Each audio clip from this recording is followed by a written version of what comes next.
Spider-Man Homecoming. So this is the newest movie in the Marvel Cinematic Universe. And Marvel has been known to make some really good movies, and as far as you guys know, Spider-Man Homecoming has gotten a lot of really good reviews. And I'm not here to say that it's not a great movie, but maybe this movie isn't as good as you might have thought. And before you guys hit the dislike button and decide to comment something, let me explain myself. First of all, Spider-Man is like my second favorite superhero, and he's my favorite superhero in the Marvel universe. So I'm not trying to hate on Marvel because I don't like it. There's a lot of good heroes like Spider-Man that I really like, and I really do like Spider-Man as a hero. But that's not to say I don't think Marvel movies do get a little bit more props than, I guess, DC and other respected movie companies. And I'm not saying that because I do like DC, which I do, but I do think in some cases Marvel is, unrespectively rated higher than other movies just because of the name brand of Marvel. It's happened many times, and I think this is one of the cases of it. Spider-Man Homecoming isn't a bad movie, but there's definitely some flaws within it, and once I point them out, I think they'll be more noticeable. Everybody knows Spider-Man to be a comedic hero, especially in the Marvel Cinematic Universe and in the Marvel Universe in general. But I think one of the problems that this movie does have is this movie is mainly a comedy. As much as the Amazing Spider-Man films, they were, you know, really praised downwards because of them not being the greatest. But one thing I really do think that they did well is they made a lot of tension and a lot of emotional progression through the characters, and they made it where a lot of things were at risk. In this movie, there was never a time where I thought to myself, Spider-Man is in immediate danger, or he needs to do this now, otherwise something bad's going to happen.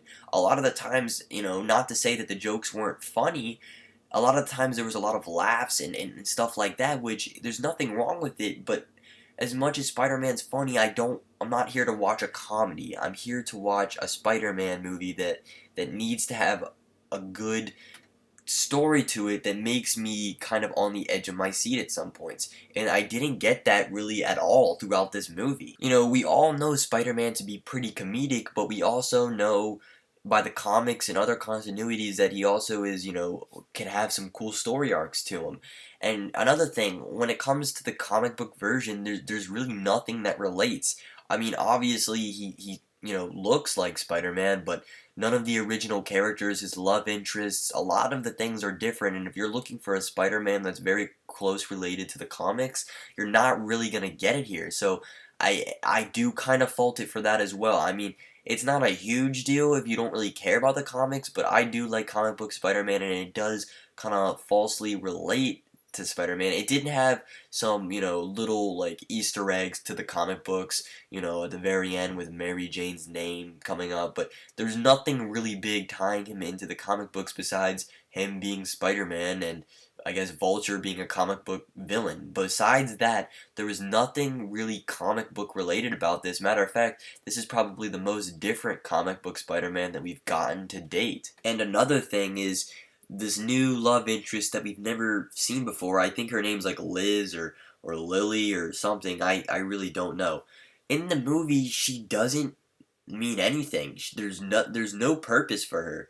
I mean, the only reason that she even makes any sense into the movie is because, spoiler alert, she's Vulture's daughter, which is another thing I'm kind of faulting this movie for. They just needed a reason for her to even exist, so they just kind of tied her in as Vulture's daughter. Other than that, they didn't even kiss. Nothing happened between them. All they did was like kind of flirt throughout the whole movie, and then she moved at the very end. Like nothing progressed between them two. And then her being Vulture's daughter, like that's just not believable. Like, I mean, obviously you're watching a superhero movie, so you're gonna have to suspend your disbeliefs a little bit. But that just, it seems too unrealistic to even happen. I don't think that was a great choice when it comes to her. I think she was a wasted character, and I think the whole dynamic of her being Vulture's daughter was slightly dumb. It didn't make sense. I didn't really like that, and I thought that was another flaw that a big flaw that actually happened in the movie. Another thing that I really didn't like about the movie was the whole Iron Man aspect to it. I know they needed to tie this into the Marvel Cinematic Universe and all that and have a reason why he's in the Avengers and Civil War and all that, but I mean Spider-Man's always Spider-Man. He always kind of roams the city alone and stuff, and it was kind of annoying how they had to tie in, Iron Man and all that with the suit. I would have just rathered it be where it was just Spider-Man made his own suit, his own web shooters, and was his own, character. I know they needed to tie him in somehow, but it was just slightly annoying with the whole Avengers thing. And I don't know, I wanted this to be a Spider-Man movie, not an Iron Man Spider-Man movie, and they kind of tied him in too much, in my opinion. I didn't really enjoy that aspect of it. I wish it was more just no Iron Man and Spider-Man. I mean, he didn't completely clutter the film or anything, it's just like, it was an annoyance. I'm kind of sick of seeing Iron Man in every single Marvel movie. Let me just get my Spider-Man for right now. That's kind of what I was feeling. I didn't really want Iron Man to make a huge appearance like he did. And, that was just, a minor thing, but I do kind of wish it was slightly changed, you know what I mean? I know I've been kind of tearing this movie apart with all the problems. I mean, it's a good movie. I was just pointing out the main flaws with it. One thing that I do like is Vulture. I think he was casted really well as Michael Keaton. He wasn't like a grimacing villain that you were scared of, but you could understand his reasonings for it, you know?